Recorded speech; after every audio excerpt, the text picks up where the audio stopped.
Marketing എന്നതിന്റെ MAR നമ്മൾ CID മുസിൽ പേരിടുന്നില്ല. മുലങ്കുഴിയിലെ മൂവിയും സാധ്യത അതേപോലെ തന്നെ നിലവിൽ ഒരുപാട് സ്ഥാപനങ്ങൾ നല്ല ക്വാളിറ്റി ഓഫ് പ്രൊഡക്റ്റ് കയ്യിലുണ്ട്. പക്ഷെ അതിന് അവർ വിചാരിക്കുന്നതിന് ഔട്ട്പുട്ട് കിട്ടാത്തത് മാർക്കറ്റിംഗ് എന്ന് പറയുന്ന എലമെന്റ് ഫുള്ള് പ്രോപ്പർ ആവാത്തതുകൊണ്ടാണ്. കിറ്റ്കാറ്റ് എന്താണ് കിറ്റ്കാറ്റ് എപ്പോഴും അഡ്രസ് ചെയ്യുന്ന മാർക്കറ്റിൽ? അവരെന്താണ് ബ്രിക്ക് എന്നുള്ള രീതിയിലേക്ക് അവർ മാർക്കറ്റിംഗ് ചെയ്യുന്നുണ്ട്. മാർക്കറ്റിംഗ് ആണെന്ന് മനസ്സിലാക്കാതെ മാർക്കറ്റിംഗ് ചെയ്യാൻ പറ്റണം. അതാണ് നമ്മുടെ സക്സസ് എന്ന് പറയുന്നത്. Welcome to wealthy spotlight. Today we have Shams K Kunjali with us. Shams K Kunjali ആരാണെന്ന് നമ്മൾ പറയുന്നതിനും ഏറ്റവും ബെറ്റർ ആയിരിക്കും താങ്കൾ ഇൻട്രൊഡ്യൂസ് ചെയ്യുന്നത്. ഒരാൾ വന്ന് ചോദിക്കുകയാണ് ആരാണ് ഷംസ് കെ കുഞ്ഞാലി എന്ന് ചോദിച്ചാൽ എങ്ങനെ സെൽഫ് ഇൻട്രൊഡ്യൂസ് ചെയ്യും? ബേസിക്കലി ഷംസ് കെ കുഞ്ഞാലി എന്ന് പറയുന്നത് ഒരു മാർക്കറ്റിംഗ് കോച്ചാണ് ഞാൻ. ബേസിക്കലി എനിക്ക് മാർസൽ ഇന്ത്യ പ്രൈവറ്റ് ലിമിറ്റഡ് എന്ന് പറയുന്ന ഒരു കമ്പനി ഉണ്ട്. കോഫൗണ്ടറാണ്. വിപിൻ എന്ന് പറയുന്ന ഒരു പാർട്ട്ണർ കൂടി ഉണ്ട് എനിക്ക്. അപ്പോൾ ഏകദേശം ഒരു 6-7 വർഷത്തോളമായിട്ട് കോർപ്പറേറ്റ് ട്രെയിനിങ് മേഖലയിലുണ്ട്. പിന്നീട് മാർക്കറ്റിംഗ് എന്ന വിഷയം ഭയങ്കര പാഷനേറ്റ് ആയതുകൊണ്ടും ഇഷ്ടപ്പെട്ടതുകൊണ്ടും ഞാൻ എന്ത് ചെയ്തു, അതിൻ്റെ സ്പെഷ്യലൈസേഷനിലേക്ക് മാറി. അപ്പോൾ അതിൻ്റെ കോച്ചിങ്ങും കാര്യങ്ങളും കൺസൾട്ടിങ്ങും ആയിട്ട് മുന്നോട്ട് പോകുന്നുണ്ട്. അതാണ് ഷംസ് കെ കുഞ്ഞാലി. എന്താണ് മാർസൽ? മാർസൽ ശരിക്കും പേര് ഞങ്ങൾ കുറേ ആലോചിച്ചിട്ട് ഇങ്ങനെ റിസർച്ച് എടുത്തിട്ടൊരു പേരാണ് ഈ മാർസൽ എന്ന് പറയുന്നത്. ആക്ച്വലി മാർക്കറ്റിംഗ് എന്നതിൻ്റെ MAR നമ്മൾ CID മുസിൽ പേരിടുന്നില്ല. മുലങ്കുഴിയിലെ മൂവിയും സാധ്യത അതേപോലെ തന്നെ ഞങ്ങൾ മെയിനായിട്ട് ഫോക്കസ് ചെയ്തത് ഒരു ബിസിനസ്സിൻ്റെ കോർ ആയിട്ടുള്ള 2 പില്ലേഴ്സാണ് മാർക്കറ്റിങ്ങും സെയിൽസ് എന്ന് പറയുന്നത്. അപ്പോൾ അതിൽ മാർക്കറ്റിങ്ങിൻ്റെ MARഉം അതുപോലെ തന്നെ സെയിൽസിൻ്റെ സെല്ലിംഗ് എന്നതിൻ്റെ SELL ചേർത്തിട്ട് മാർസൽ, അങ്ങനെയാണ് ഞങ്ങൾ ആ പേരിട്ടത്. ഓക്കെ. കാരണം ഇപ്പോൾ പേരിടുന്ന സമയത്ത് കുറേ എലമെൻറ്റ് കൺസിഡർ ചെയ്യും. നമ്മളെ യൂണിക്നെസ് വേണം എന്നുള്ളതും, നമുക്ക് ട്രേഡ് മാർക്ക് പോലെയുള്ള രജിസ്ട്രേഷൻസ്, പിന്നെ നമ്മൾ ഗ്ലോബൽ എക്സ്പാൻഷൻ ഒക്കെ പ്ലാൻ ചെയ്ത് ഇടുമ്പം അതൊക്കെ ആപ്റ്റാന്ന് തോന്നിയാണ് മാർസലിന് പേരിട്ടത്. അപ്പോൾ ബേസിക്കലി പേര് പറയുന്ന പോലെ തന്നെ ഞങ്ങളൊരു കമ്പനിയുടെ ഏറ്റവും കോറായിട്ടുള്ള മാർക്കറ്റിങ്ങും സെയിൽസിനും വേണ്ടിയിട്ടുള്ള കൺസൾട്ടിങ്, അതിൻ്റെ system designing, strategy output set ചെയ്യുക, അത് ജസ്റ്റ് അവർക്ക് പ്ലാൻ ചെയ്ത് കൊടുക്കുക എന്നുള്ളതല്ല. ഒരു 4 months മുതൽ 6 months വരെ അവരുടെ കൂടെ ഞങ്ങൾ ലൈക്ക് ദെയർ ടീം മെമ്പർ, അവരുടെ കൂടെ ഞങ്ങളുടെ ടീം ഉണ്ടാവും. അങ്ങനെ ഞങ്ങളുടെ പ്രോഗ്രസ് കാണിച്ചു കൊടുക്കും. ഇപ്പോൾ മാർക്കറ്റിംഗ് ആണെങ്കിൽ മാർക്കറ്റിംഗ് കൊണ്ട് ഇങ്ങനെ, അല്ലെങ്കിൽ സെയിൽസ് ആണെങ്കിൽ സെയിൽസിൽ ഇത്ര പ്രോഗ്രസ്, ഞങ്ങൾ വരുന്നതിന് മുന്നേ ഇങ്ങനെ എന്നുള്ളൊരു പ്രോഗ്രസ് ആണ് ക്രിയേറ്റ് ചെയ്ത് കൊടുക്കുക. അപ്പോൾ അങ്ങനെയുള്ളൊരു വർക്കാണ് മെയിൻലി മാർസൽ എന്ന് പറയുന്ന എൻ്റെ കമ്പനി ചെയ്തുകൊണ്ടിരിക്കുന്നത്. നിലവിലിപ്പം കേരളത്തിലുണ്ട്, ദുബായിൽ ക്ലയൻസ് ഉണ്ട്. പിന്നെ ഓൺലൈൻ വഴി ഏകദേശം 6ഓളം രാജ്യത്ത് 90ഓളം കമ്പനികൾക്ക് മെയിൻലി സ്റ്റാർട്ടപ്സിന് വേണ്ടിയിട്ടുള്ള മാർക്കറ്റിങ്ങിൻ്റെ കൺസൾട്ടിങ് കോച്ചിങ് ഒക്കെ നിലവിൽ പ്രൊവൈഡ് ചെയ്യുന്നുണ്ട്. ബൈ ഗോഡ് ഗ്രേസ് കഴിഞ്ഞ സെപ്റ്റംബറിലാണ് 2022 സെപ്റ്റംബറിലെ കമ്പനിയായിട്ട് സ്റ്റാർട്ട് ചെയ്തത്, private limited company.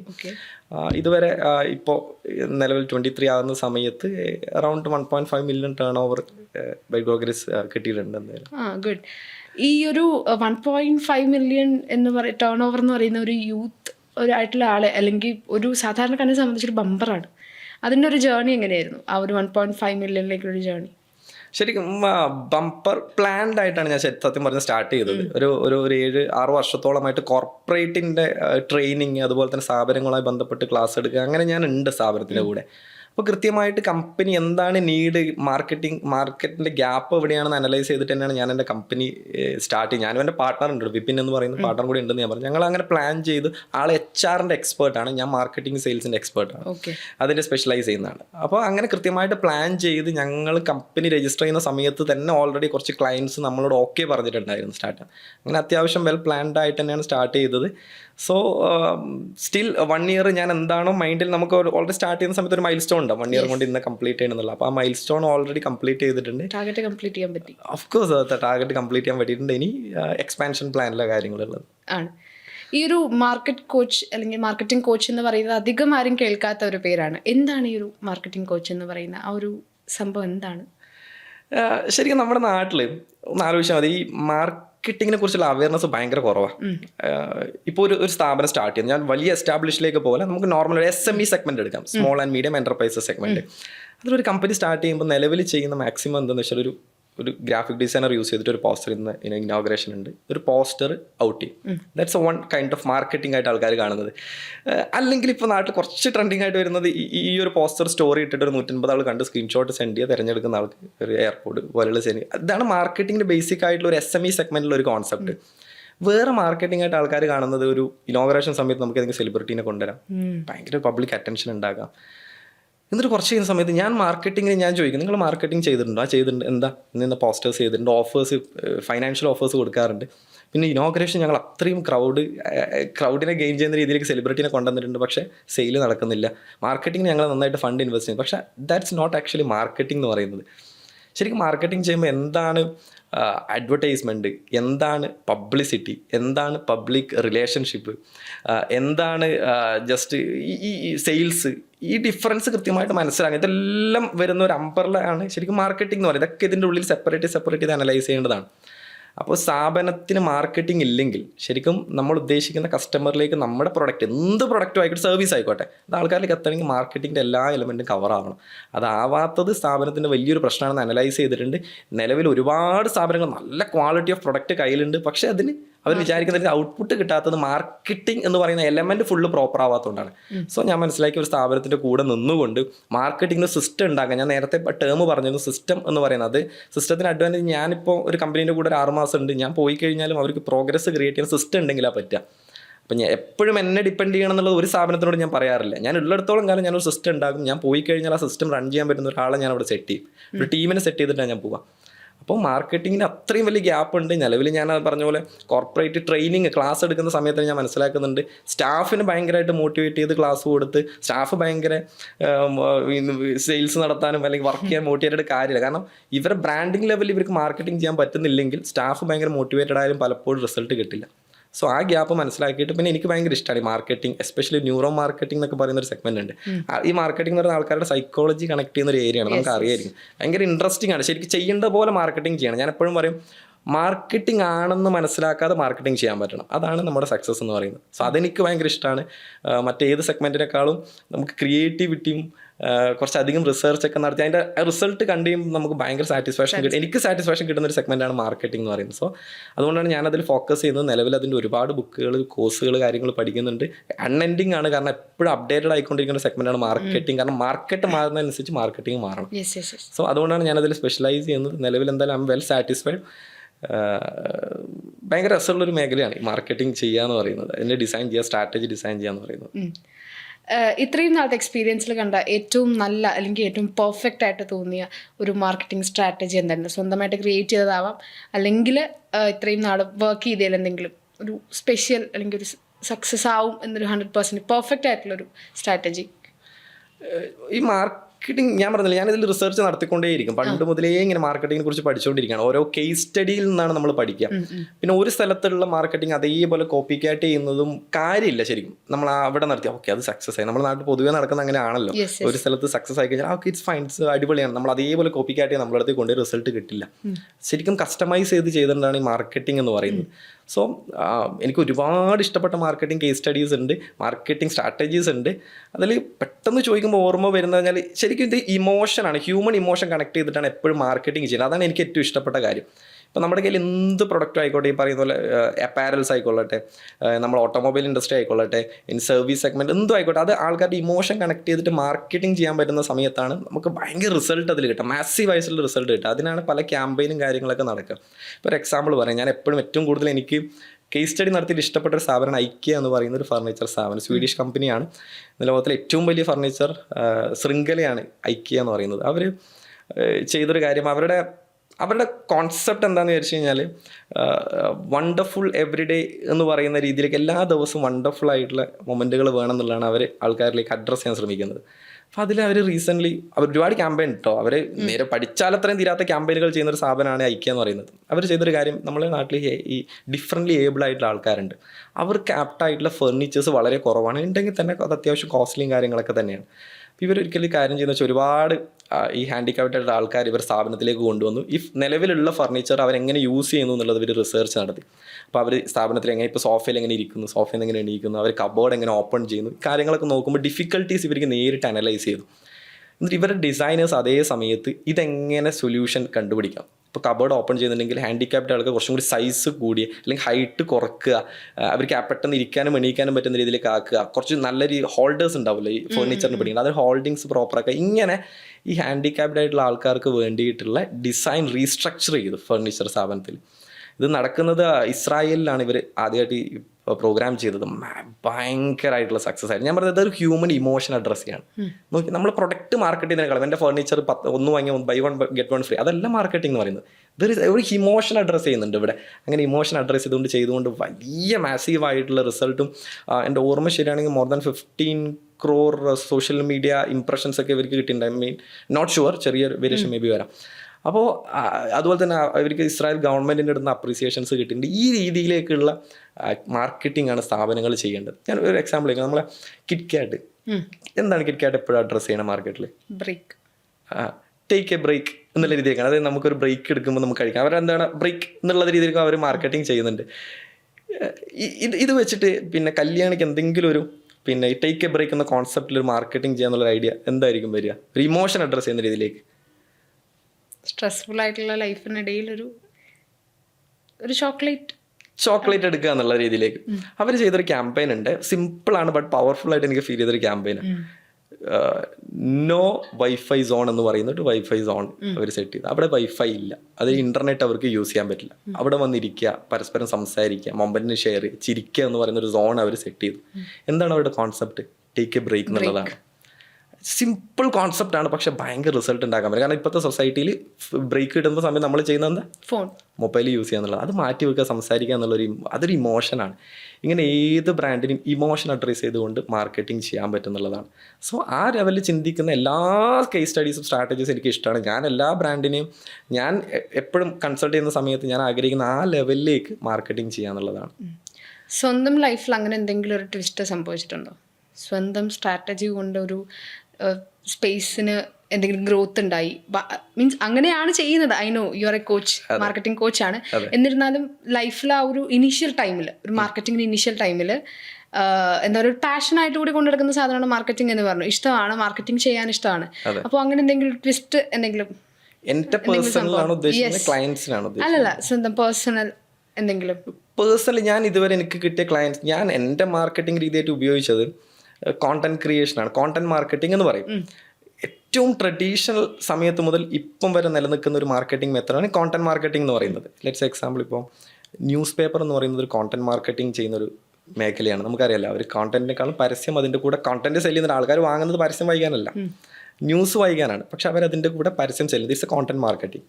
Radio, FM ചെയ്യുന്നത് കോണ്ടന്റ് മാർക്കറ്റിംഗ് ആണ്. ഇത് ശരിക്കും കോണ്ടന്റ് മാർക്കറ്റിംഗ് ഭയങ്കര റെലവൻ്റ് ആണ്. അത് യൂസ് ചെയ്യേണ്ട പോലെ യൂസ് ചെയ്ത് കഴിഞ്ഞാൽ, ഞാൻ എൻ്റെ ഇതുവരെയുള്ള ഗ്രോത്തിന് എനിക്കിപ്പോൾ ഈ ഇൻസ്റ്റാഗ്രാം പോലെയുള്ള സോഷ്യൽ മീഡിയയിൽ ഞാൻ കോണ്ടന്റ് മാർക്കറ്റിംഗ്, അതായത് ഞാൻ എഡ്യൂക്കേറ്റ് ചെയ്യണം ആൾക്കാരെ, ഇൻഫർമേഷൻ സെല്ല് ചെയ്യാണ്. ഈ പറഞ്ഞ പോലെ ഇപ്പം ഞാൻ നേരത്തെ പറഞ്ഞ പോലെ കേസ് സ്റ്റഡീസ് ഞാൻ പറയുന്ന സമയത്ത് ഇപ്പോൾ എല്ലാ സ്ഥാപനങ്ങൾക്കും ഒരു കോച്ചിനെ വെക്കുക, കൺസൾട്ടൻറ്റിനെ വെക്കുക അഫോർഡബിൾ ആവില്ല.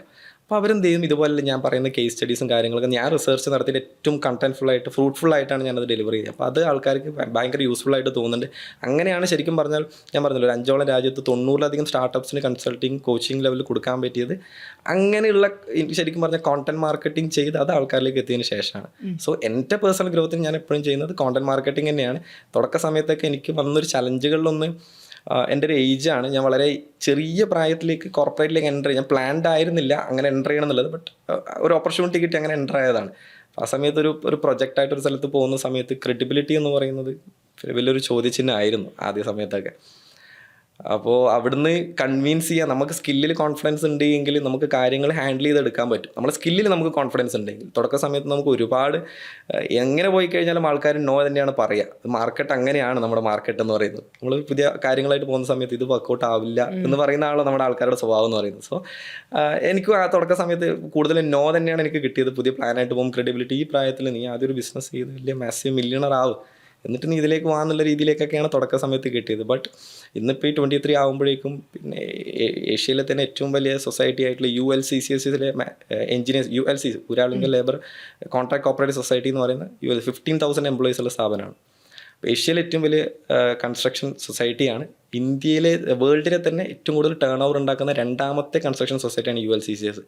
അപ്പോൾ അതിൻ്റെ എഞ്ചിനീയേഴ്സിന് വരെ ഇപ്പോൾ പ്രോഗ്രാം കൊടുത്ത് കഴിഞ്ഞിട്ടുണ്ട് കഴിഞ്ഞ വർഷം.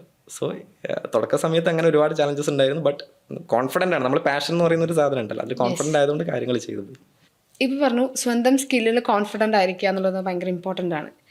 അങ്ങനെ ഷംസിൻ്റെ ലൈഫിൽ ഞാൻ എൻ്റെ സ്കില്ലിൽ ഭയങ്കര കോൺഫിഡൻ്റ് ആണെന്ന് തോന്നിയൊരു മൊമെൻറ്റ് അല്ലെങ്കിൽ എന്തെങ്കിലും ഒരു സംഭവം ഉണ്ടായിട്ടുണ്ടോ, ഒരു സിറ്റുവേഷൻ? ഞാൻ ഒരു ഇൻസിഡൻറ്റ് ഉണ്ട് കേട്ടോ. ഒരു കമ്പനിയിൽ വർക്ക് ചെയ്ത സമയത്ത്, അതിന് മുന്നേ ഞാൻ അതിനെ കണക്ട് ചെയ്യാൻ പറ്റുന്നൊരു കാര്യം എന്ന് പറയുന്നത്, എൻ്റെ ഫാദർ പ്രവാസിയായിരുന്നു. അപ്പോൾ നാട്ടിൽ വന്ന സമയത്ത് ചെറിയ രീതിയിൽ ബിസിനസ് ആൾ ട്രൈ ചെയ്തിട്ടുണ്ടായിരുന്നു.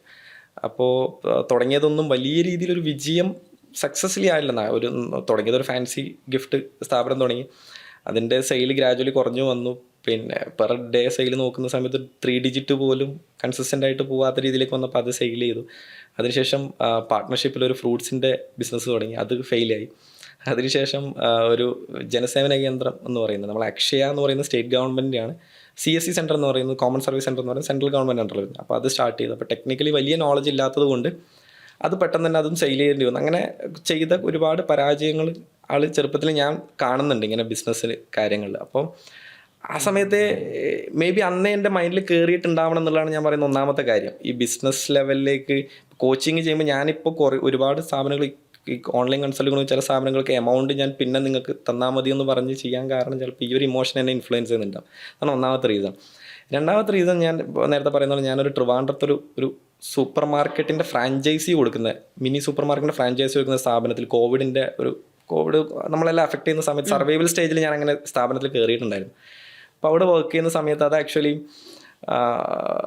ഒരു സിസ്റ്റം ഇല്ലാത്ത ഓവറോൾ ഓപ്പറേഷൻ സിസ്റ്റം ഇല്ലാത്തൊരു സ്ഥാപനമായിരുന്നു ഞാൻ എൻ്റർ ചെയ്ത സമയം. എന്നെ BDM ആയിട്ടാണ് ഞാൻ അവിടെ ജോയിൻ ചെയ്തത്. നമ്മുടെ നാട്ടിൽ BDM എന്ന് പറഞ്ഞാൽ ഇപ്പോൾ സെയിൽസ് തന്നെയാണ്. BDM എന്നുള്ളത് നല്ല ഭംഗിയുള്ളൊരു പേരാണെന്നേ ഉള്ളൂ, ബിസിനസ് ഡെവലപ്മെൻറ്റ് മാനേജർ. അപ്പോൾ അങ്ങനെ ഞാൻ അവിടെ ജോയിൻ ചെയ്തു. അങ്ങനെ സെയിൽ തന്നെയായിരുന്നു എനിക്ക് ചെയ്യാനെന്ന് ആദ്യ സമയത്ത് അവർ പറഞ്ഞത്. ഞാൻ ഓക്കെയാണ്, എനിക്ക് ഭയങ്കര ഇഷ്ടമാണ് സെയിൽ ചെയ്യാൻ. ഇപ്പോഴും ഞാൻ ചെയ്യുന്ന എൻ്റെ പ്രൊഡക്റ്റ് സെയിൽ ചെയ്യുക എന്നുള്ളത് തന്നെയാണ്. സെയിൽസ് നെവർ എൻഡിങ് ആണ്. അപ്പോൾ ആ സമയത്ത് സെയിൽസിലേക്ക് എൻ്റർ ചെയ്തു.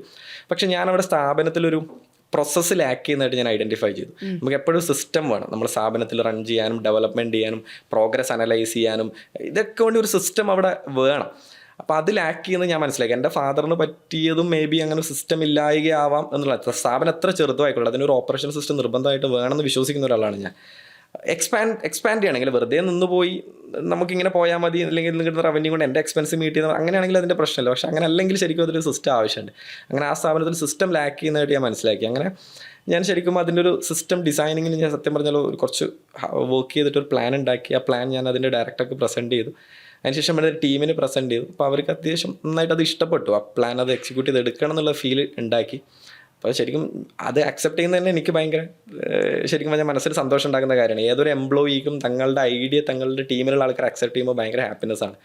അപ്പോൾ അത് എനിക്ക് ഭയങ്കര ഒരു ശരിക്കും റെക്കഗ്നൈസ് ചെയ്യാന്ന് പറയില്ലേ, അത് ഭയങ്കര രസമുള്ളൊരു പരിപാടിയാണ്. അങ്ങനെ അക്സെപ്റ്റ് ചെയ്തു. അതിനുശേഷം ഞാൻ പിന്നീട് സ്വന്തമായിട്ട് നമ്മൾ പാഷൻ എന്ന് പറയുന്നത് അവിടെ നിന്ന് കഴിഞ്ഞാൽ ഒരു സ്ഥാപനത്തിനാണ് നമുക്ക് വർക്ക് ചെയ്യാൻ പറ്റുക. എനിക്കതിലല്ല, അതിൻ്റെ പുറത്തേക്ക് കുറച്ചും കൂടി എസ്റ്റാബ്ലിഷ് ആവണം എന്നുള്ള ആഗ്രഹം കൊണ്ട് ഞാനവിടെ നിന്ന് ഇറങ്ങാമെന്ന് പ്ലാൻ ചെയ്ത സമയത്ത് എനിക്ക് ആദ്യം ഓഫർ ചെയ്ത് ഏകദേശം ഒരു 15K അറൗണ്ട് സാലറി ആയിരുന്നു ആ കോവിഡ് സമയത്ത്. അതൊക്കെ മതി, സർവൈവിങ് ആണ്.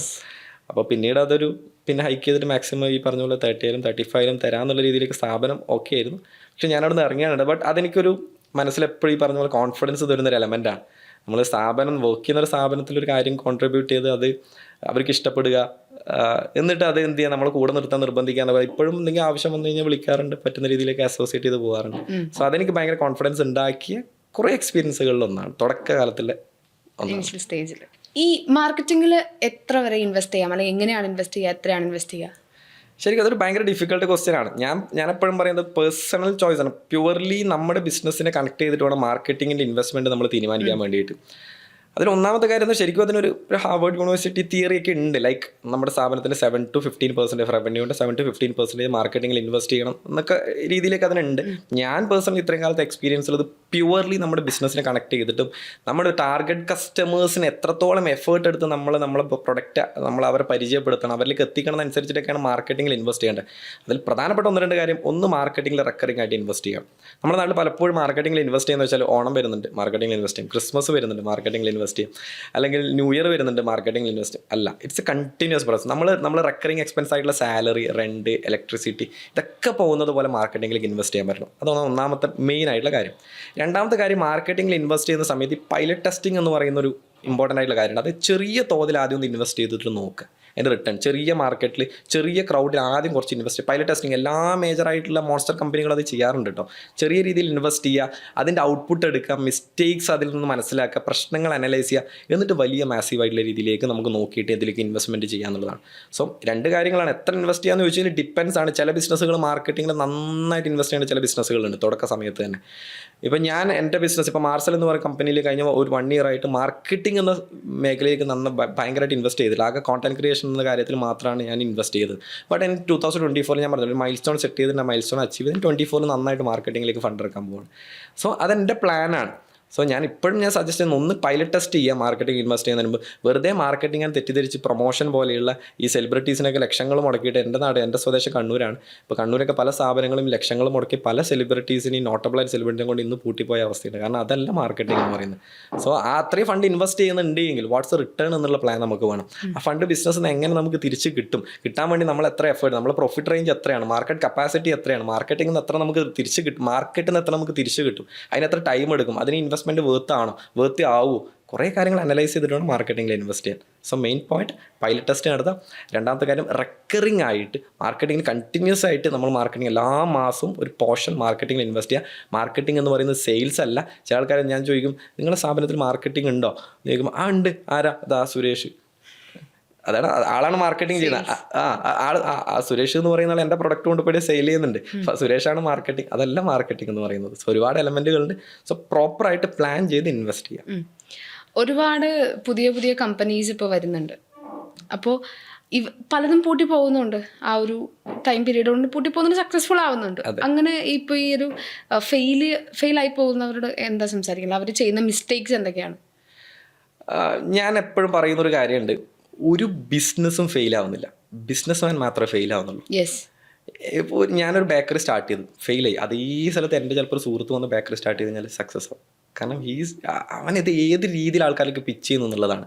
സോ ഇനി നാട്ടിൽ ചില ആൾക്കാർ എനിക്ക് ഇന്നൊരു ബിസിനസ് സ്റ്റാർട്ട് ചെയ്യുന്നുണ്ട്, പക്ഷേ നാട്ടിൽ ഒരുപാടുണ്ട്, അപ്പോൾ ഞാൻ സ്റ്റാർട്ട് ചെയ്ത് റെഡിയാവും. ഞാൻ പറയും റെഡിയാവും, നീ പാഷനേറ്റ് ആയിട്ട് സ്റ്റാർട്ട് ചെയ്യുന്നതാണെങ്കിൽ, നിനക്ക് വ്യക്തമായിട്ടുള്ള ധാരണയോട് കൂടിയിട്ട് സ്റ്റാർട്ട് ചെയ്യുന്നതാണെങ്കിൽ, എന്തെങ്കിലും പുതിയത് നിനക്ക് കൊടുക്കാൻ പറ്റുന്നുണ്ടെങ്കിൽ സക്സസ് ആവും എന്നുള്ളതാണ്. നമ്മുടെ നാട്ടിൽ ഒരു 5 ഡോക്ടർ ഉണ്ട്. 6ാമതൊരു ഡോക്ടർ വന്നാൽ ചിലപ്പോൾ ആൾക്കാർ ഈ 6ാമത്തെ ഡോക്ടർ എടുത്ത് പോകും. കാരണം ചിലപ്പോൾ ഈ 6ാമത്തെ ഡോക്ടർ തോളത്ത് കെട്ടിയിട്ട് ഈ മരുന്ന് കഴിച്ചു നോക്കും 2 ദിവസം കൊണ്ട് പോകും എന്ന് പറയുന്ന കോൺഫിഡൻസ് കൊടുക്കാൻ പറ്റുന്നെങ്കിൽ ആൾക്കാർ പോകുന്നില്ല. So he is giving something different. So എപ്പോഴും ഏത് ഓൺട്രപ്രണറും നമ്മൾ പാഷനേറ്റ് ആയിട്ടുള്ള ബിസിനസ്, ഞാൻ പറയുന്നൊരു കാര്യം, പാഷനേറ്റ് ആയിട്ടുള്ള ഒരു ബിസിനസ് സ്റ്റാർട്ട് ചെയ്യുക. നിങ്ങൾക്ക് എക്സ്പീരിയൻസ് ഉള്ള നോളജ് ഉള്ള ബിസിനസ് നിങ്ങൾ സ്റ്റാർട്ട് ചെയ്ത് കഴിഞ്ഞാൽ നിങ്ങൾക്കത് മാർക്കറ്റിൽ പിച്ച് ചെയ്തെടുക്കാൻ പറ്റും.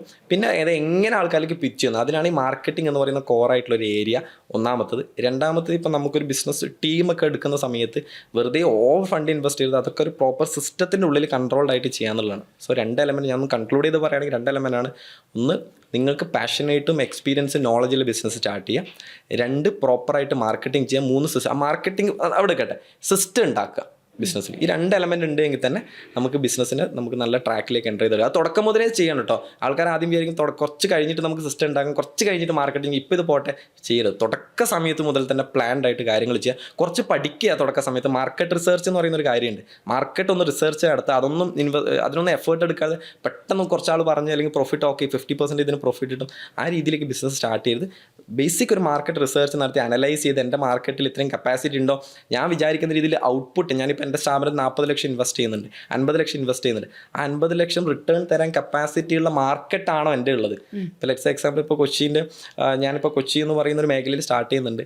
എൻ്റെ ബിസിനസ്സിൻ്റെ ടാർഗറ്റ് കസ്റ്റമേഴ്സ് എൻ്റെ കൊച്ചിയിൽ എത്രത്തോളം ഉണ്ട്, എൻ്റെ ഈ പ്രൊഡക്റ്റ് ഈ റേഞ്ച് വെച്ചിട്ട്, ഇപ്പോൾ ലെറ്റ്സ് എക്സാമ്പിൾ എൻ്റെ ഒരു 1000 റുപ്പീസിൻ്റെ ഒരു പ്രൊഡക്റ്റാണ് എൻ്റെ അടുത്തുള്ളത്. ഈ 1000 റുപ്പീസിൻ്റെ പ്രൊഡക്റ്റ് വാങ്ങാൻ കപ്പാസിറ്റിയിൽ എത്ര ആൾക്കാരുണ്ട്, അവരിൽ നിന്ന് ഈ റിട്ടേൺ എപ്പോഴത്തേക്ക് കിട്ടും, അങ്ങനെ അതൊരു റിസർച്ചിൻ്റെ ഭാഗമാണ് കേട്ടോ, ഞാനത് കണക്ട് ചെയ്തതാണ്. സോ ഈ ബേസിക് റിസർച്ച് നടത്തിയതിന് ശേഷം മാത്രം നിങ്ങൾ ബിസിനസ് സ്റ്റാർട്ട് ചെയ്യാം. മാർക്കറ്റിങ്ങിലുള്ള ഇൻവെസ്റ്റ്മെൻറ്റ് പറഞ്ഞു, കമ്പനിയിലുള്ള ഇൻവെസ്റ്റ്മെൻറ്റ് പറഞ്ഞു, പേഴ്സണലായിട്ട് എന്തൊക്കെ ഇൻവെസ്റ്റ്മെൻറ്റ്സ് ഉണ്ട്? ഇപ്പം ഞാൻ പറഞ്ഞില്ല, ഞാൻ ആ ഇൻവെസ്റ്റ്മെൻറ്റിന് കുറേ എലമെൻറ്റുകൾ ഉണ്ട് എന്ന് മനസ്സിലാക്കുന്ന ഒരാളാണ് ഞാനിപ്പോൾ ഇൻവെസ്റ്റ് ചെയ്യുന്ന നാളെ എനിക്ക് ഹാർവെസ്റ്റ് ചെയ്യാൻ വേണ്ടിയിട്ടുള്ള എല്ലാ ഇൻവെസ്റ്റ്മെൻറ്റ് അങ്ങനെ തന്നെയാണല്ലോ ബേസിക്കലി എന്ന് പറയുന്നത്. സോ ഞാനിപ്പം കൂടുതലും എൻ്റെ നോളജിൽ ഇൻവെസ്റ്റ് ചെയ്യാൻ ആഗ്രഹിക്കുന്ന ഒരാളാണ്. ഒന്ന്, ബുക്സിൽ ഞാൻ നന്നായിട്ട് ഇൻവെസ്റ്റ് ചെയ്യുന്നുണ്ട്. 2 കോഴ്സസിൽ ഞാൻ ഇൻവെസ്റ്റ് ചെയ്യുന്നുണ്ട്. ഇപ്പം 2024 ഞാനൊരു 2 മൈൽ സ്റ്റോൺ കോഴ്സസ്, ഒരു IIM-ൻ്റെ ഒരു കോഴ്സ്, തന്നെ ICF-ൻ്റെ 2 കോഴ്സുകൾ ഞാൻ പ്ലാൻ ചെയ്യുന്നുണ്ട്. അതൊക്കെ ഞാൻ എൻ്റെ ഇൻവെസ്റ്റ്മെൻറ്റ് പാർട്ടായിട്ട് കാണുന്നതാണ് കേട്ടോ. കാരണം നമ്മുടെ നാട്ടിൽ പലർക്കും പറ്റുന്നൊരു വലിയ മിസ്റ്റേക്സ് എന്ന് പറയുന്നത് ഇൻവെസ്റ്റ് ചെയ്യുന്നില്ല എന്നുള്ളതാണ്. നമുക്ക് കിട്ടുന്ന റിട്ടേൺസ് ഒക്കെ ഉണ്ടാക്കാൻ പറ്റുന്ന യൂത്ത് ഉണ്ട്, പക്ഷേ അത് കിട്ടുന്ന റിട്ടേൺസ് പ്രോപ്പർലി യൂസ് ചെയ്യാൻ പറ്റുന്നില്ല. വേറെ രീതിയിലേക്ക് എക്സ്പെൻസ് ആയിട്ട് തന്നെ പോയിക്കൊണ്ടിരിക്കുകയാണ്. സോ ഞാനിപ്പോൾ ഇൻവെസ്റ്റ് ചെയ്തുകൊണ്ടിരിക്കുന്ന മേഖല, ഒന്ന് ഈ പറഞ്ഞാൽ എൻ്റെ നോളജിൽ ഞാൻ നന്നായിട്ട് ഇൻവെസ്റ്റ് ചെയ്തുകൊണ്ടിരിക്കുന്നുണ്ട്. കാരണം അതെനിക്ക് വലിയ റിട്ടേൺ നാളെ തരുന്നുള്ള കോൺഫിഡൻസ് എനിക്കുണ്ട് ഉറപ്പായിട്ട്. കാരണം എൻ്റെ മേഖല അത് തന്നെയാണ്. ഫിനാൻഷ്യൽ ഇൻവെസ്റ്റ്മെന്റ് ഒക്കെ എങ്ങനെയാണ്? ഫിനാൻഷ്യൽ ഇൻവെസ്റ്റ്മെൻറ്റ് ഞാൻ മുന്നേ ഒന്ന് ഈ പറഞ്ഞ പോലെ എൻ്റെ കമ്പനിയാണ് ഒരു ഫൈനാൻഷ്യൽ ഇൻവെസ്റ്റ്മെൻറ്റ് എന്ന് പറയുന്നത്, എനിക്ക് റിട്ടേൺ തരുന്ന ഒരു ഇൻവെസ്റ്റ്മെൻറ്റ്. പിന്നെ ലൈക്ക് ഒരു ട്രേഡിങ് റിലേറ്റഡ് എൻ്റെ ഒരു ഫ്രണ്ട് മുന്നൊരു സ്ഥാപനത്തിൽ വർക്ക് ചെയ്തിട്ടുണ്ടായിരുന്നു കണ്ണൂരിൽ. അപ്പോൾ ആ സമയത്ത് ആ ഫ്രണ്ടൊക്കെ പറഞ്ഞതിന് ശേഷം ഞാൻ ചെറിയ രീതിയിൽ മ്യൂച്വൽ ഫണ്ടിൽ ഇൻവെസ്റ്റ് ചെയ്തിട്ടുണ്ടായിരുന്നു. പക്ഷെ അത് സ്റ്റോപ്പായി, അത് നിന്നുപോയി. കൂടുതൽ ഞാൻ ഈ പറഞ്ഞ പോലെ എൻ്റെ പേഴ്സണൽ ഇൻവെസ്റ്റ്മെന്റ് കുറച്ച് വന്ന സമയത്ത് ബട്ട് അത് ഞാൻ പ്രോപ്പറാണെന്ന് പറയുന്നില്ല. എന്നിരുന്നാലും ഞാൻ എന്തായാലും ഈ പറഞ്ഞ പോലെ ഒരു ട്രേഡിംഗ് ലെവലിലേക്ക് ആ സമയം നല്ല രീതിയിൽ ഞാൻ പഠനം നടത്തിയിട്ടുണ്ടായിരുന്നു ഒരു ഫ്രീ സമയത്ത്. എസ്പെഷ്യലി കോവിഡ് സമയത്ത് ഈ ട്രേഡിംഗ് റിലേറ്റഡ് ആയിട്ടുള്ള ഏറ്റവും കൂടുതൽ ഞാൻ നോളജ് ഗെയിൻ ചെയ്ത സമയത്താണ്. അപ്പോൾ എനിക്ക് എൻ്റെ പ്ലാൻ എന്താണെന്ന് വിചാരിച്ചു കഴിഞ്ഞാൽ ബൈ 2024 മ്യൂച്വൽ ഫണ്ട് ഒരു SIP അല്ലെങ്കിൽ മ്യൂച്വൽ ഫണ്ടിൽ ഏതെങ്കിലും സെഗ്മെന്റിലേക്ക് എന്തായാലും ഇൻവെസ്റ്റ് ചെയ്ത് പോകാന്നുള്ള പ്ലാൻ തന്നെ ഞാനുള്ളത്. ഈ ഒരു കഴിഞ്ഞൊരു വർഷം എന്ന് പറഞ്ഞാൽ ഞാൻ പറഞ്ഞാൽ എൻ്റെ കമ്പനി സ്റ്റാർട്ട് ചെയ്തതിൻ്റെ ഭാഗമായിട്ടുള്ള കുറേ റീഇൻവെസ്റ്റ്മെന്റ് ആണ്. കമ്പനിയിൽ നിന്ന് വരുന്ന ഫണ്ട് നമുക്കറിയാലോ, ആദ്യം ഫണ്ട് എടുക്കുക, എൻ്റെ ലിവിങ് എക്സ്പെൻസ് എൻ്റെ ലിവിങ് സ്റ്റൈൽ മാക്സിമൈസ് അങ്ങനത്തെ ഒരു പ്ലാനിലല്ല ഉള്ളത്. അതിലേക്ക് കുറച്ചും കൂടി ഇൻവെസ്റ്റ് ചെയ്തിട്ടുണ്ട്. ഇനിയും അതിൽ കുറച്ചും കൂടി ഇൻവെസ്റ്റ്മെന്റ് കമ്പനിയുടെ പ്ലാനിലുണ്ട്.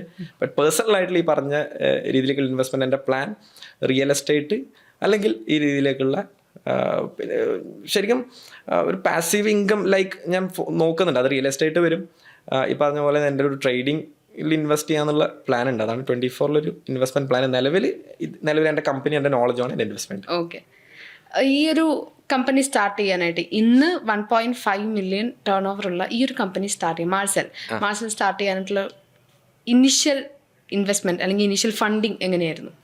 ഞങ്ങൾ തന്നെയായിരുന്നു, ഞാനും എൻ്റെ പാർട്ണറും കൂടി തന്നെയായിരുന്നു. ആദ്യം നമ്മൾ പറഞ്ഞല്ലോ ഇതൊരു സർവീസ് സെഗ്മെന്റ് ആണ്, പ്രൊഡക്റ്റ് വലിയ രീതിയിൽ കാണിക്കേണ്ട ആവശ്യം ഉണ്ടായിട്ടില്ല. സർവീസ് സെഗ്മെന്റ് ആയതുകൊണ്ട് തന്നെ വളരെ ബേസിക് ആയിട്ടുള്ള പ്രൈവറ്റ് ലിമിറ്റഡ് കമ്പനിയുടെ രജിസ്ട്രേഷൻ ഫീസ് മാത്രം ഞങ്ങൾക്ക് വന്നിട്ടുള്ള ഇറ്റ്സ് അറൌണ്ട് 20,000 റുപ്പീസ് മാത്രമാണ് ഇനീഷ്യലായിട്ട് എനിക്ക് കമ്പനി സ്റ്റാർട്ട് ചെയ്യേണ്ട ഇൻവെസ്റ്റ്മെന്റ് വന്നത്. ഞങ്ങൾ രണ്ടാളും മ്യൂച്വലി ഷെയർ ചെയ്തിട്ടാണ് കമ്പനി സ്റ്റാർട്ട് ചെയ്തത്. നിലവിൽ ഇപ്പോൾ കഴിഞ്ഞ വർഷമൊക്കെ ഞാൻ ചെയ്തത് കൂടുതലും സാലറീഡ് ആയിട്ടൊരു ടീമിനെ എൻ്റെ കൂടെ എടുക്കുന്നതിനേക്കാളും ഞാൻ കൂടുതലും ഓരോ പ്രൊജക്റ്റിന് ഒരു ടീമിനെ, ഫ്രീലാൻസ് ടീമിനെ സെറ്റ് ചെയ്യുക എന്നുള്ളതാണ്. അതിന് അവർക്കൊരു പെർട്ടിക്കുലർ കോസ്റ്റ് ഷെയർ ചെയ്ത് കൊടുക്കും. അതായത് ഒരു ലൈക്ക് ഒരു ലയബിലിറ്റി റിലേറ്റഡ് ആയിട്ടുള്ള ഒരു ടീമിനെ എടുത്ത് സാലറി കൊടുക്കുക എന്നുള്ളത്. എൻ്റെ മേജർ ആയിട്ടുള്ള അക്കൗണ്ട്സ് പോലുള്ള കാര്യങ്ങൾക്ക് എക്സ്പെൻസ് മന്ത്ലി പോകുന്നുണ്ട്. ബാക്കിയൊക്കെ ഞാനൊരു ടീമിനെ സെറ്റ് ചെയ്ത് ലൈക്ക് ഫ്രീലാൻസ് എഫിഷ്യൻറ്റ് എഫക്റ്റീവ് ടീമിനെ സെറ്റ് ചെയ്തിട്ടാണ് കാര്യങ്ങൾ ചെയ്തത്. സോ ആ ലെവലിൽ എനിക്ക് വലിയ രീതിയിൽ എക്സ്പെൻസ് വന്നത്. കാരണം ഒരു പ്രൊജക്ട് റൺ ആകുമ്പോഴാണല്ലോ എനിക്ക് ടീമിനെ സെറ്റ് ചെയ്യേണ്ടി വരും. ഓൾറെഡി കണ്ടുവച്ചിട്ടുണ്ട്, ഓൾറെഡി ഞാൻ ചില രീതിയിൽ ആ ടീമിനെ എഫക്റ്റീവായിട്ട് യൂട്ടിലൈസ് ചെയ്തിട്ടാണ് കഴിഞ്ഞ വർഷം. സോ എന്നെ സംബന്ധിച്ചിട്ട് ഒരു ശരിക്കും ബ്രേക്ക് ഈവനൊക്കെ വിത്തിൻ 1 മന്തിന് താഴെ തന്നെ ഞാൻ അച്ചീവ് ചെയ്തത്. 20,000 വലിയൊരു എമൗണ്ട് അല്ലാത്തതുകൊണ്ട്. ഷംസിനെ സംബന്ധിച്ച് എന്താണ് ഫിനാൻഷ്യൽ ഇൻഡിപെൻഡൻസ്? ഫിനാൻഷ്യലി ഇൻഡിപെൻഡന്റ് ആണോ എന്നും കൂടി പറയാം കേട്ടോ. ഓക്കെ, എൻ്റെ ഒരു പെർസെപ്ഷനിൽ ഫൈനാൻഷ്യൽ ഇൻഡിപെൻഡൻസ് എന്ന് പറയുന്നത് നമ്മുടെ ആക്റ്റീവ് ഇൻകം നിന്ന് കഴിഞ്ഞാൽ, അപ്പോൾ നമുക്കൊക്കെ ഒരു ആക്റ്റീവായിട്ടുള്ള ഇൻകംസ് ഉണ്ട്. നമ്മൾ വർക്ക് ചെയ്ത സമയത്ത് കൺസിസ്റ്റൻ്റ് ആയിട്ട് കിട്ടിയ ഈ ആക്റ്റീവ് ഇൻകം നിന്ന് കഴിഞ്ഞാലും എൻ്റെ ലിവിങ് എക്സ്പെൻസ്, ഞാൻ എൻ്റെ എക്സ്പെക്റ്റഡ് ലിവിങ് എക്സ്പെൻസ് മീറ്റ് ചെയ്യാൻ വേണ്ടിയിട്ട് എൻ്റെ പാസീവ് ഇൻകത്തിന് സാധിക്കുന്നുണ്ടെങ്കിൽ, കൺസിസ്റ്റൻ്റ് ആയിട്ടോ പാസീവ് ഇൻകത്തിന് സാധിക്കുന്നുണ്ടെങ്കിൽ ഐ എം ഫൈനാൻഷ്യൽ ഇൻഡിപെൻഡൻ്റ് എന്നാണ് ഞാൻ വിശ്വസിക്കുന്നത്. അതിൻ്റെ ഒരു ടൈം ഫ്രെയിം പറയുകയാണെങ്കിൽ ഒരു 2 ഇയേഴ്സ് എടുക്കുകയാണ്. ആ 2 ഇയേഴ്സിൽ എല്ലാ മാസവും എൻ്റെ ലിവിങ് എക്സ്പെൻസ്, അത് ഞാൻ ഈ പറയുന്ന പോലെ എൻ്റെ ട്രാവലിങ്ങിനാവാം. ഇപ്പോൾ ഞാൻ ഒരു വർഷം ലീവ് എടുത്തിട്ട് ഞാനൊരു വേൾഡ് ട്രിപ്പിന് പോവാണ് വിചാരിക്കുക, എൻ്റെ ഒരു ആഗ്രഹം അതാണ്. അതിൻ്റെ ലിവിങ്ങിൻ്റെ ആ എക്സ്പെൻസുകൾ എനിക്ക് മീറ്റ് ചെയ്യാൻ എൻ്റെ പാസീവ് ഇൻകത്തിന് സാധിക്കുന്നുണ്ടെങ്കിൽ for me it's financial independence. ഇപ്പോൾ ഫിനാൻഷ്യലി ഇൻഡിപെൻഡന്റ് ആണോ? പുറത്ത് പോകാൻ പറ്റൊരു വേൾഡ് ടൂർ പോകാൻ പ്ലാൻ ചെയ്യുന്നുണ്ട്? അല്ല, അത്രത്തോളം പാസീവ് ഇൻകം സോഴ്സ് ഞാൻ ഓപ്പൺ ചെയ്തിട്ടില്ല. ഇല്ലില്ല, അത് പാസീവ് ഇൻകം സോഴ്സ് എൻ്റെ ആക്റ്റീവ് ഇൻകം എനിക്കുണ്ട്. പാസീവ് ഇൻകം സോഴ്സുകൾ നേരത്തെ എന്നോട് ചോദിച്ചതും അതാണല്ലോ, പാസീവ് ഇൻകം സോഴ്സ് എനിക്ക് ഇനി ഓപ്പൺ ചെയ്യണം. പാസീവ് ഇൻകം സോഴ്സ് ഓപ്പൺ ചെയ്ത് കഴിഞ്ഞാലാണ് ഞാൻ ഫൈനാൻഷ്യൽ ഇൻഡിപെൻഡൻറ്റ്. അതിൻ്റെ ഫിനാൻഷ്യൽ ഇൻഡിപെൻഡൻസിന് കൂടെ ഞാൻ ആഡ് ചെയ്യാൻ ആഗ്രഹിക്കുന്നത് ഫിനാൻഷ്യൽ ഇന്റലിജൻസ് എന്ന് പറയുന്ന ഒരു ഏരിയ അതിലുണ്ട്. ഫിനാൻഷ്യൽ ഇന്റലിജൻസ് പ്രോപ്പർ ആണെങ്കിലാണ് ഫിനാൻഷ്യൽ ഇൻഡിപെൻഡൻസിലേക്ക് ഒരു ഹ്യൂമൺ എത്തുക. നമ്മുടെ നാട്ടിൽ പലപ്പോഴും ഇന്റലിജൻസ് ഇല്ല. ഫിനാൻസ് കിട്ടുകയും ആ ഫിനാൻസ് ചിലവാക്കുന്ന സമയത്ത് ഞാൻ ഇൻഡിപെൻഡൻ്റ് ആണ്, എനിക്കൊരു ബ്രാൻഡഡ് ആയിട്ടുള്ള ഒരു ജർമ്മൻ കാർ ഉണ്ടെങ്കിൽ, അല്ലെങ്കിൽ ഒരു പിന്നെ ആപ്പിളിൻ്റെ മൊബൈൽ ഉണ്ട് എങ്കിൽ, കുറച്ച് ഷോ ഉണ്ടെങ്കിൽ ഞാൻ ഫിനാൻഷ്യൽ ഇൻഡിപെൻഡൻ്റ് ആണ് എന്ന രീതിയിലേക്കൊക്കെ ധാരണകൾ കൂടുതലാണ്. അതുകൊണ്ടാണ് പറയുന്നത് ഇൻ്റലിജൻസ് ഇല്ലെങ്കിൽ ഇൻഡിപെൻഡൻസ്. അതുകൊണ്ടാണ് ടൈം ഫ്രെയിം അടക്കം ഞാൻ പറഞ്ഞത്. സോ ഫിനാൻഷ്യൽ ഇൻ്റലിജൻസ് എന്ന് പറയുന്നത് നമുക്ക് വരുന്ന ഏണിങ്ങിനെ നമ്മൾ എങ്ങനെ ഇൻവെസ്റ്റ് ചെയ്യുന്നു എന്നുള്ളതാണ്. അതിന് ഒരുപാട് ലോസ് ഉണ്ട്. ഇപ്പോൾ 50-30-20 ഫിനാൻഷ്യൽ റൂൾ അങ്ങനെ ഒരുപാട് ലോസ് ഉണ്ട്. അപ്പം ഞാനെപ്പോഴും പറയുന്നത് 3 കാര്യത്തിന് വേണ്ടിയിട്ട് ആ ഫണ്ട് യൂട്ടിലൈസ്, അതാണ് ഫിനാൻഷ്യൽ ഇൻ്റലിജൻസ് എന്ന് പറയുന്നത്. ഒന്ന് നമ്മുടെ നീഡിന് വേണ്ടി സ്പെൻഡ് ചെയ്യുക, അതായത് നമ്മുടെ ലൈഫിൽ എല്ലാ ദിവസവുമുള്ള കുറേ എക്സ്പെൻസുകളുണ്ട്. നിർബന്ധമായിട്ട് നമ്മൾ ഫെമിലിയൽ പേഴ്സൺ ആകുന്ന സമയത്ത് ഫാമിലി ചില അത് മീറ്റ് ചെയ്തേ പറ്റുള്ളൂ. നമ്മുടെ ഭക്ഷണം, കാര്യങ്ങൾ, ട്രാവലിംഗ്, അതാണ് നീഡ്. വാണ്ട് എന്ന് പറയുന്നത് ഈ പറയുന്ന പോലെ നമുക്ക് നമ്മുടെ പേഴ്സണലായിട്ടുള്ള ചില ആവശ്യങ്ങൾ, ആഗ്രഹങ്ങൾ ഫുൾഫിൽ ചെയ്യുക. ചിലപ്പോൾ യാത്ര പോകാനായിരിക്കും, ഒരു ഫിലിമിന് പോകാനായിരിക്കും, അല്ലെങ്കിൽ എന്തെങ്കിലും ഈ പറയുന്ന മൊബൈൽ ഗാഡ്ജറ്റ്സ് വാങ്ങാന്നുള്ളതായിരിക്കും. സോ സംതിങ് ഉണ്ടാവാം. സോ അത് ആ വാണ്ട് ഫുൾഫിൽ ചെയ്യാം. 3-മത്തത് ഇൻവെസ്റ്റ്മെൻ്റ് ആണ്. നമുക്ക് ഇന്ന് ഏണിങ് അത് അത്ര 1000 rupees കിട്ടിയാൽ പോലെ ആ ഇൻവെസ്റ്റ്മെൻറ്റ് എന്താണെന്നുള്ളത് നമ്മൾ പ്ലാൻ ചെയ്യണം. ഈ ഇൻ്റലിജൻസ് പ്രോപ്പറായിട്ട് കുറച്ച് നാൾ കൺസിസ്റ്റൻ്റ് ആയിട്ട് ചെയ്യേണ്ടത്. ഇതെല്ലാം ഒരു മാസമോ അല്ലെങ്കിൽ ഒരു വർഷം കൊണ്ടോ ഫിനാൻഷ്യൽ ഇൻഡിപെൻഡൻറ്റിലേക്ക് പോകണം എന്ന് ഞാൻ ഫോഴ്സ് ചെയ്യുന്ന ആളല്ല. Depends purely depends. സോ ഈ ഫിനാൻഷ്യൽ ഇൻ്റലിജൻസ് ആദ്യം ഉണ്ടാക്കുക. സോ ഞാൻ ആ ഇൻ്റലിജൻസ് പിന്നെ പ്രോപ്പറായിട്ടൊന്ന് ട്രാക്കിലാക്കുക എന്നുള്ള സ്റ്റേജാണ് കഴിഞ്ഞ വർഷങ്ങളിൽ. ഇനി ഇൻഡിപെൻഡൻസിലേക്കുള്ള ജേണി ഫോക്കസ് ചെയ്യാന്നുള്ളത് തന്നെയാണ് ഞാൻ നോക്കുന്നത്. ഷംസിൻ്റെ ലൈഫിലെ ഫസ്റ്റ് ഇൻകം എന്തായിരുന്നു, എത്രയായിരുന്നു? ബീങ് എ 90s കിഡ് എന്നൊക്കെ നമുക്ക് പറയാം, അല്ലെങ്കിൽ കുറച്ചും കൂടി പ്രൊഫഷണലായി പറയുകയാണെങ്കിൽ ജനറേഷൻ സെഡ് വരുന്ന ഒരു കാറ്റഗറിയിലെ ഒരാൾ എന്നുള്ള രീതിയിൽ നമുക്ക് അത് ഇൻകം എന്നുള്ളത് ഏത് കണക്ട് ചെയ്യാന്ന് എനിക്കറിയില്ല. ഞാൻ എന്തായാലും പറയാം. തുടക്ക സമയത്ത് നമുക്കറിയാം നമ്മുടെ നാട്ടിലെ ചെറിയ എന്തെങ്കിലും പേരക്ക വിൽക്കുക, അല്ലെങ്കിൽ ചാമ്പ, അല്ലെങ്കിൽ മോരം വെക്കുക, അങ്ങനെയൊക്കെ തുടങ്ങുന്ന സമയത്ത് യൂത്തിൽ ചെയ്യുന്നത്. അത് എനിക്കൊന്ന് 90s ബഹുഭൂരിപക്ഷം ആൾക്കാരും ചെയ്തിട്ടുണ്ട്. അവിടെ നിന്നാണ് ഏൺ ചെയ്ത് തുടങ്ങുന്നതെന്ന് വേണമെങ്കിൽ പറയാം. അതിനുശേഷം ശരിക്കും ഒരു ഇൻകമായിട്ട് ഏൺ ചെയ്യുന്നത് ഞാൻ ഡിഗ്രി സമയത്ത്, ഗ്രാജുവേഷൻ സമയത്ത് ഞാൻ ക്ലാസ് എടുക്കാൻ പോകാറുണ്ട്. മറ്റ് കോളേജസിലും കാര്യങ്ങളൊക്കെ ക്ലാസ് എടുക്കാൻ പോകാറുണ്ട്. അപ്പോൾ ആദ്യ സമയത്ത് ഓഫ് കോഴ്സ് അറിയാമല്ലോ, നമുക്ക് ക്ലാസ് ആരും തരില്ല. അപ്പം അങ്ങോട്ട് പോയി ചോദിച്ച് ക്ലാസ് വാങ്ങണം. അങ്ങനെ പോയി ചോദിച്ച് ക്ലാസ് വാങ്ങുന്ന സമയത്ത് ഒന്നും കിട്ടില്ല തിരിച്ച്. അതിനുശേഷം പിന്നീട് എനിക്ക് തോന്നുന്നു ഫസ്റ്റ് ഇൻകമായിട്ട് ഒരു 300 രൂപ 400 രൂപ എങ്ങനെയാണ് 2-3 മണിക്കൂർ ക്ലാസ് എടുക്കുന്നതിന് കിട്ടി. പിന്നെ കുറച്ച് നാൾ ഒരു 500 പെർ ഹവർ അല്ലെങ്കിൽ 3 hours ഒക്കെ ഒരു ക്ലാസ് എടുത്തു കഴിഞ്ഞാൽ 500 rupees ഒക്കെയാണ് തുടക്ക സമയത്ത് ഒരു ഇൻകമായിട്ട് ഞാൻ ഏൺ ചെയ്ത് തുടങ്ങിയത്.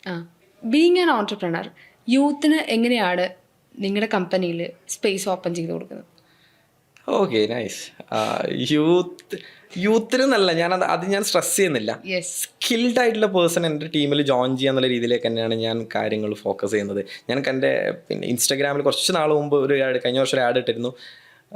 എൻ്റെ കമ്പനിയിലേക്ക് എനിക്ക് ടീം മെമ്പർ ആവശ്യമുണ്ട് എന്നുള്ളതാണ് ഒന്നാമത്തത്. Team member. ഞാനിപ്പോൾ ഏതെങ്കിലും സ്ഥാപനത്തിൽ പോകുന്നുണ്ടെങ്കിൽ ഞാൻ അവിടെ എപ്പോഴും യൂസ് ചെയ്യുന്ന ടേം ടീം മെമ്പർ എന്നായിരിക്കും. സ്റ്റാഫ് എന്നുള്ളത് ആവാറില്ല.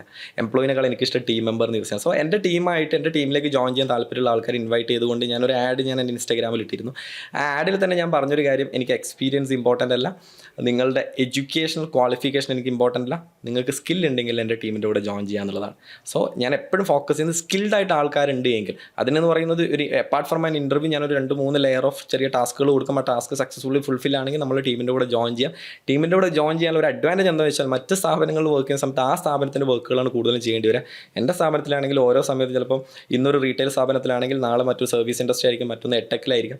സോ ഒരു പെർട്ടിക്കുലർ ടൈം പീരീഡിലേക്ക് ഒരു സ്ഥാപനത്തിൻ്റെ കൂടെ നമ്മൾ ഒരു പ്രൊഡക്റ്റ് തിരിക്കും. അങ്ങനെ ഡിഫറൻറ്റ് എക്സ്പോഷറൊക്കെ ആഗ്രഹിക്കുന്നവർക്ക് ക്രിയേറ്റിവിറ്റി നന്നായിട്ട് യൂസ് ചെയ്യാനാണ്. അതുകൊണ്ടാണ് സ്കില്ല് എന്ന് പറയുന്നത്. സോ നല്ല സ്കില്ലുള്ള ആളുണ്ടെങ്കിൽ എൻ്റെ ടീമിൻ്റെ കൂടെ ജോയിൻ ചെയ്യാം. ഇനി എന്താണ് ഫ്യൂച്ചർ പ്ലാൻസ്? എന്തൊക്കെയാണ് എക്സ്പ്ലോർ ചെയ്യാനുള്ളത്? ഫ്യൂച്ചർ പ്ലാൻസ്, ഒരു ഫ്യൂച്ചർ ടാർഗറ്റ് എന്തൊക്കെയാണ്? ഓൾറൈറ്റ്, ഞാൻ പറഞ്ഞു മാർസൽ എന്ന് പറഞ്ഞൊരു കമ്പനി സ്റ്റാർട്ട് ചെയ്തു. അതിൻ്റെ ഒരു ട്രയാങ്കുലർ സെഗ്മെൻ്റ് ആയിട്ട് 2 വിങ്ങും കൂടി സ്റ്റാർട്ട് ചെയ്യാനുള്ള പ്ലാൻ ഉണ്ട്. ഒന്നൊരു ഹ്യൂമൻ റിസോഴ്സ് എന്നുള്ളത് നമ്മുടെ നാട്ടിൽ ഭയങ്കരമായിട്ട് ലാക്ക് ചെയ്യുന്നുണ്ട്. ഹ്യൂമൻ റിസോഴ്സ്, എഫക്റ്റീവ് ആയിട്ടുള്ള ഹ്യൂമൻ റിസോഴ്സിനെ കിട്ടുക എന്നുള്ളത്. സോ അതിന് വേണ്ടിയിട്ടുള്ള ഒരു ഹ്യൂമൻ റിസോഴ്സ് പ്ലാറ്റ്ഫോം, ഒരു ഫിൽറ്ററിംഗ് ഒക്കെ വെച്ചിട്ടുള്ള ഒരു പ്ലാറ്റ്ഫോം തുടങ്ങാനുള്ള പ്ലാൻ ഉണ്ട്. അതൊരു വിങ്ങായിട്ട് സ്റ്റാർട്ട് ചെയ്യും. രണ്ടാമത്തത് കോർപ്പറേറ്റ് കോഴ്സസ് എന്ന് പറയുന്ന ഒരു എലമെൻ്റ് ഉണ്ട്. നമുക്കറിയാം, നമ്മൾ ഇപ്പം എപ്പോഴും നമ്മൾ അപ്ഡേറ്റഡ് ആയിക്കൊണ്ടിരിക്കുക. നമ്മുടെ സ്ഥാപനത്തിൽ പലരും ഇന്ന് ജോയിൻ ചെയ്യുന്നത് അവരുടെ ഗ്രാജുവേഷൻ അല്ലെങ്കിൽ പോസ്റ്റ് ഗ്രാജുവേഷൻ നോളജ് വെച്ചിട്ട് മാത്രമാണ്. ഈവൻ ചിലപ്പോൾ മേ ബി കുറച്ച് കാലം ഒരു സ്ഥാപനത്തിൽ വർക്ക് ചെയ്ത എക്സ്പീരിയൻസ് നോളജ് ഉണ്ട്. It's fine, purely fine. But അതിൻ്റെ മുകളിലേക്ക് അവർക്ക് വളരണമെങ്കിൽ കോർപ്പറേറ്റ് നോളജ് വേണം. സോ അത് purely effectively experiential corporate knowledge, corporate courses provide ചെയ്യുന്ന ഒരു പ്ലാറ്റ്ഫോം. അങ്ങനെ 2 പ്ലാറ്റ്ഫോമുകൾ 24 സ്റ്റാർട്ട് ചെയ്യണമെന്നുള്ള പ്ലാൻ ഉണ്ട്. അത് മാർസൽ എന്ന് പറയുന്ന കമ്പനിയുടെ വിങ്ങുകളായിട്ട് സ്റ്റാർട്ട് ചെയ്യാനൊരു പ്ലാൻ ഉണ്ട്. സോ പിന്നെ ദുബായ് എക്സ്പാൻഷൻ ഉണ്ട് കേട്ടോ. അത് ഓൾറെഡി ഇപ്പോൾ ചെറിയ രീതിയിൽ ചെയ്യുന്നുണ്ട്. സോ ഒരു ഇന്റർനാഷണൽ ഹബ്ബാണ് എപ്പോഴും ദുബായ് എന്ന് പറയുന്നത്. സോ ആ ദുബായ് എക്സ്പാൻഷൻ 24 പ്ലാൻ തന്നെയുള്ളതാണ്. ഗുഡ്. ഒരു വർഷം കൊണ്ട് 1.5 million ടാർഗറ്റ് ചെയ്തിട്ട് ആ ഒരു 1.5 million ടേൺ ഓവർ ഉണ്ടാക്കാമെങ്കിൽ ഇങ്ങനെ വന്നാലും ഈ 2 സംഭവങ്ങളും സാധിക്കും. All the best. Thank you for coming to wealthy spotlight. Thank you so much.